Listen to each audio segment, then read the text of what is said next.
बात को ही छोड़ दो, हमने प्रधानमंत्री बनाए, वही हमारे सगे नहीं हुए तो पंचायत का मंत्री बनाया, कोई दिक्कत नहीं है, कोई इशू ही नहीं है। वो उन्होंने जो प्रयास किया और उनका क्या हश्र हुआ। देवेंद्र बबली को भी सड़कों पर निकलने दो, लोग देवेंद्र बबली का वो हश्र करेंगे, वो समय बताएगा। कभी भी बैक स्टैबिंग करने, पीठ में छुरा घोंपने वाले का क्या हश्र हुआ है, मेरे पास तो इतने एग्जाम्पल हैं, शायद आपकी रील मुक जाएगी। सच्चाई ये है उनके सभी प्रयास विफल हो रहे हैं। वो हरियाणा का एकनाथ शिंदे बनना चाहते थे, मगर जो हश्र उनका हुआ, प्रयास जो उन्होंने किया, सभी विधायकों ने उनको साफ मना किया। वो चाह रहे थे बैक स्टैबिंग करना, पीठ में छुरा घोंपना, और बाकी इन चीज़ों से हमें कोई फर्क नहीं पड़ता। हमारा तो इतिहास रहा है। मेरे परदादा चौधरी देवीलाल जी को भजनलाल ने धोखा दिया, सरकार उनकी बननी थी।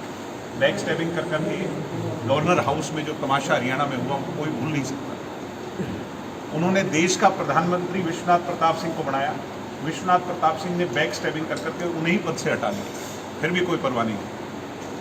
पार्टियां छिन गई, निशान चले गए, फिर आगे बढ़े, फिर संघर्ष किया। उसके बाद समता पार्टी में कुछ ऐसा हुआ, फिर भी हमने चिंता नहीं की। हरियाणा लोकदल राष्ट्रीय बनी, उसके बाद इनेलो बनी, आज जजपा बनी। बहुत मजबूत है हमारी पार्टी। और ऐसे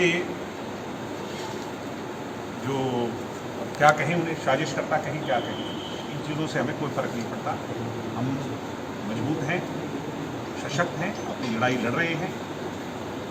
पंजाबी में एक गायक था सुरजीत बिंद्रखिया, हम बचपन में उसके गाने सुनते थे। उसका गाना बड़ा अच्छा था कि तू नहीं बोल दी तेरे विच तेरा यार बोलता। तो बबली नहीं बोलता, ये बबली के अंदर खट्टर जी बोल रहे हैं। तो थोड़े दिन बोलेंगे, 4 तारीख के बाद चुप हो जाएंगे, कोई चिंता नहीं है। बनाया था वही छोड़ गए उन्हें। फिर चौधरी देवीलाल ने जब कमबैक किया था, वो कैसा कमबैक था? चौटाला साहब ने जब कमबैक किया, वो कैसा कमबैक था? तो ये चीजें मैटर नहीं करती राजनीति में।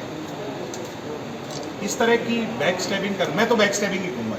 बैक स्टैबिंग करने का जो प्रयास करते हैं, मुझे रामकरण काला जी की बात बड़ी अच्छी लगी। उन्होंने कहा हम, राजनीतिक बात अलग हो सकती है, मगर जिस पार्टी के एमएलए हम हैं, उस पार्टी के साथ गद्दारी नहीं करेंगे, वफादारी करेंगे। जब आपका कोई, जिस पर आपने इतना विश्वास किया हो, वो छोड़कर मझधार में आपको चला जाए, तो दुखी भी होना चाहिए और उसकी चिंता भी करनी चाहिए।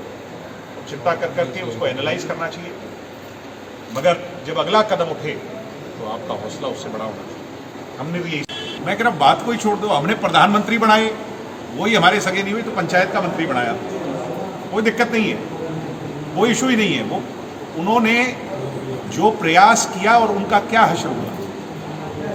लोग, ऐसा है, मैं आपको एक बात बताता हूँ, आप इतने पत्रकार हैं, आपके परिवार हैं, आपका एक एक ईंट से अपना घर बनाते हैं, उसको जोड़कर बनाने, खड़ा करने का जब प्रयास कर रहे होते हैं, और कोई लुटेरा उस घर पर कब्जा करने के लिए खड़ा हो जाएगा, तो फिर लोग, जनता उसको क्या कहेगी? देवेंद्र बबली को भी सड़कों पर निकलने दो, लोग देवेंद्र बबली का वो हश्र करेंगे, वो समय बताएगा। कभी भी बैक स्टैबिंग करने, पीठ में छुरा घोंपने वाले का क्या हश्र हुआ है, मेरे पास तो इतने एग्जाम्पल हैं, शायद आपकी रील मुक जाएगी, मैं नाम लेने लग जाऊँ। इन चीज़ों से कभी किसी का कोई नुकसान कर पाया है क्या? हमने इनेलो छोड़ी थी, पार्टी का झंडा, पार्टी का सिंबल, पार्टी का धनबल, सब कुछ उनके पास छोड़ करके अपना घर बनाया। तभी आज भी लोग दुष्यंत चौटाला को पलकों पर बिठाते हैं। अगर उस दिन वो स्नैच कर करके आते वहां से, तो लोग हमें उस बात के लिए माफ नहीं करते।